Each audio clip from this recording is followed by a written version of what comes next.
I'd like to practice conversation, but if you could check my vocalic R at the same time, it would be fantastic. Okay, that sounds good.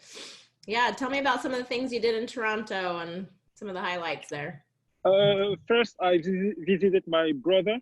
So my brother has been living there for 10 days, 10 years. Okay. And I did a little bit of sightseeing.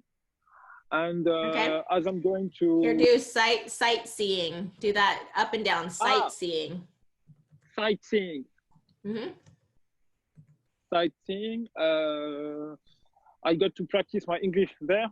Yeah. I attended a lot of events. Have you heard about Meetup?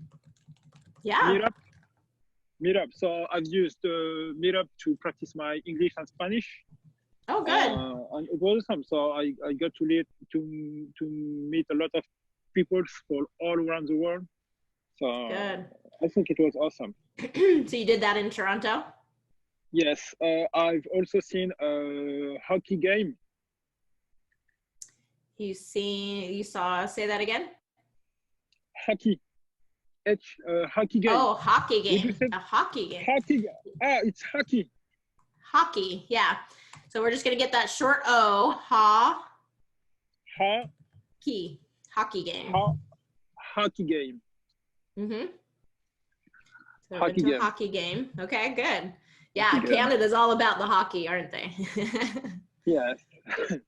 So, that's their sport. No, it was. So, I had ever been in Toronto before.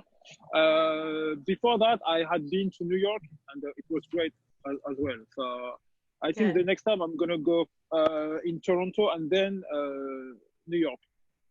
Okay. Okay, and yeah, how far away is Toronto and New York? It's kind of 8 hour if you take the bus, but if you take the plane, it's 1 hour. Okay.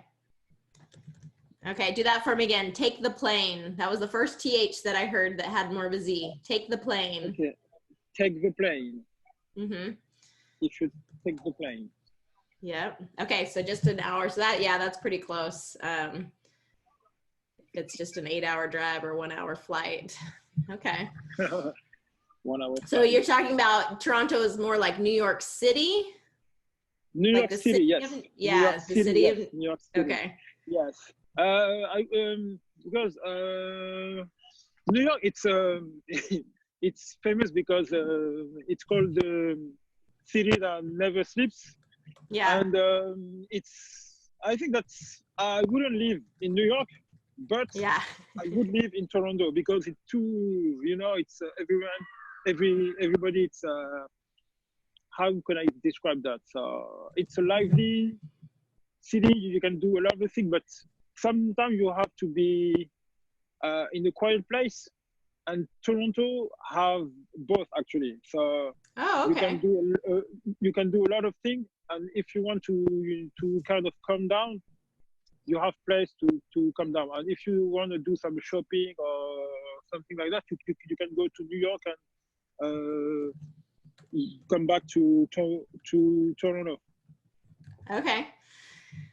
All right. Well, good. So that's it has a little bit more of the down. I know that in like New York City, the only place that I can think of is Central Park, where they have a little bit more of a place to where it's a little bit more quiet and peaceful, and there's more trees and things like that. So, yeah. Okay. Well, good. Now I'm all interested in going to Toronto. So this is excellent. Yes, you should go. And people are very friendly, very nice. So I think you should definitely go to Toronto on vacation. Okay. Good. With your kids. Okay. With my kids. Yeah. Here, do that one again. With your kids. TH sound. With your kids. Mm-hmm. Good. All right, good. Okay, so we talked about sightseeing, so sightseeing for syllable stress, practice my English there. So one thing that I'm noticing with the rhythm and intonation, and this is very common for French speakers, is my English there, it's famous, I went shopping, and so there's kind of this upward intonation at the end of the sentence, which is how French is spoken, right? So Yes. it's the exact opposite in English. So we kind of, my English there, it was very famous. You know, first syllable stress for famous, shopping, so that we're coming down more at the end of our sentences, okay? Okay. So Okay. that is something in conversation to kind of pay attention as you're listening to native speakers in conversation, and kind of that rhythm of that downward rhythm at the end of their phrases or sentences. And especially as you're going through my videos, kind of pay attention to that downward slope there at the end of phrases, and matching that, okay? Because I'd say that's probably the number one thing in terms of intonation. Whenever I'm working with my French speakers, that's the main thing we have to kind of retrain, is that that downwards intonation. Okay. Okay, so I should go up and down then, or down Yeah. and up. So what we're doing is, you know, I went to Toronto and let's see, I went to Toronto to visit my brother. Was it? Yes. I went to Toronto to visit my brother, and we went to a meetup group. Okay, so I went to Toronto to see my brother for a meetup group, versus I went to Toronto to meet up with my brother for a meetup group. You know, meetup group where it's kind of coming up here. We want it to come down. Okay, so say that. Down, no? Okay, yeah, so say that for me. Mm-hmm. So I went.